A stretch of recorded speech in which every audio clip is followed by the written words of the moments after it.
तीसरा, पानी की टंकी का मेरा ध्यानाकर्षण था। मुझे अफसोस है कि मैंने तो विधानसभा में कहा कि ऐसा कार्टून मंत्री मैंने कभी नहीं देखा। जब बच्चे कार्टून देखते हैं उस तरीके की हरकत करना, ये 7 लोग मर गए, वो किसी को दोषी नहीं मानते।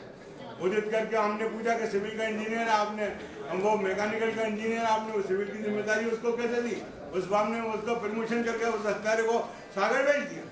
किसका लाडला है, किसका चाहिए है? किसके कहने से कि जहाँ एक तरफ तो 7 लोगों के मरने की जांच चल रही है, वहाँ उसको प्रमोशन देकर भेज रहा हूँ। पहले भी मैंने उनके मामले में पूछा था कि उनको अधिकार कितना है।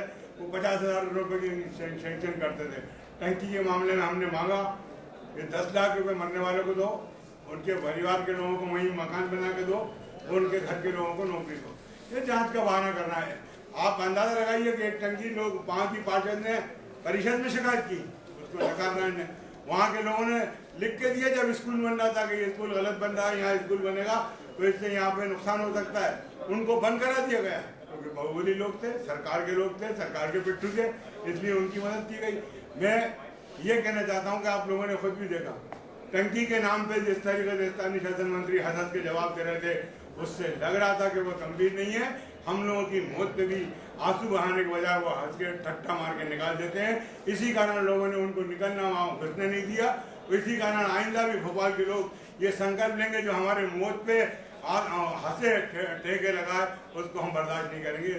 ऐसे लोगों से मैं आपके माध्यम से भी अनुरोध करूँ। ये बहुत दुर्भाग्यपूर्ण है और जो घटना हो गई उसके बाद इसकी पुनरावृत्ति ना हो, इसलिए हमने विधानसभा में ध्यानाकर्षण लगाया था।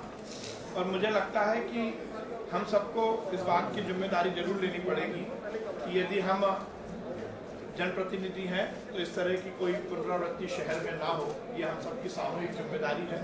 और इसीलिए हमने ये ध्यानाकर्षण लगाया था। मुझे लगता है कि नगर निगम को कहीं ना कहीं विचार करना पड़ेगा कि ये घटना क्यों हुई। और ये घटना एक बार होती है और उसके 4 दिन बाद जब टंकियों पर विस्फोट किया जाता है तो फिर से घटना की पुनरावृत्ति होती है।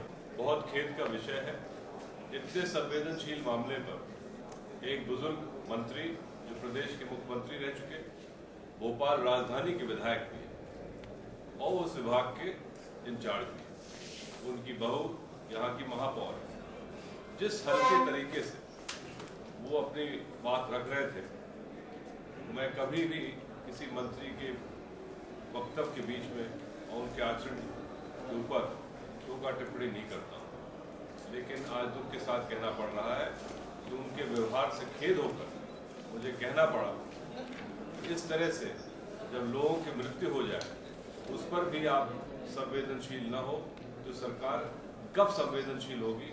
सवाल ये है। उसमें किसी प्रकार की लापरवाही नहीं थी। अब 3 कमेटी जांच हो रही है। अगर जांच में टेक्निकल रिपोर्ट है, एग्जीक्यूटिव की रिपोर्ट है और एडमिनिस्ट्रेटिव इंक्वायरी हो रही है, अगर कोई जांच में जाएगा तो